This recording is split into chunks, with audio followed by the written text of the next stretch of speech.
In every workplace, there are what's called germ hotspots. And if you work in a place that there are multiple stories, a big popular one is the button of an elevator. You need to look out for hotspots like this where you work.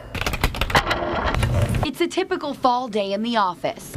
You walk into work, you pour some coffee, make some phone calls and some copies.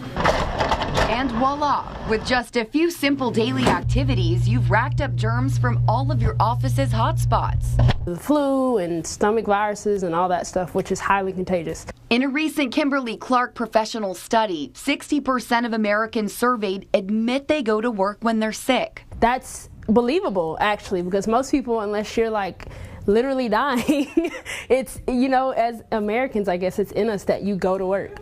And so if you have a sniffle or whatever, you think, oh, it's okay, it's going to pass. Chantal Millen with the Salvation Army knows it's hard to miss work over a sniffle, which is why it's so common for coworkers to share illnesses. Most people are infectious before they start getting sick, and they're spreading it around. So we asked Dr. Meg Reitmeyer, what's the best way to stop the work sickness cycle? Well, your mother was right. You should always wash your hands. Don't tell my mother she was right, though.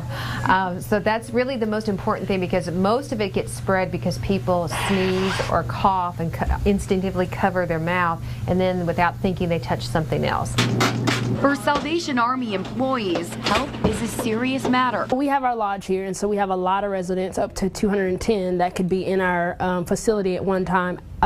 Outside of the employees. And so for employees, if we're sick and we come and get each other sick, we have a much higher risk of spreading that sickness to our lodge residents. And with Salvation Army kettle season coming up, she's not taking any chances.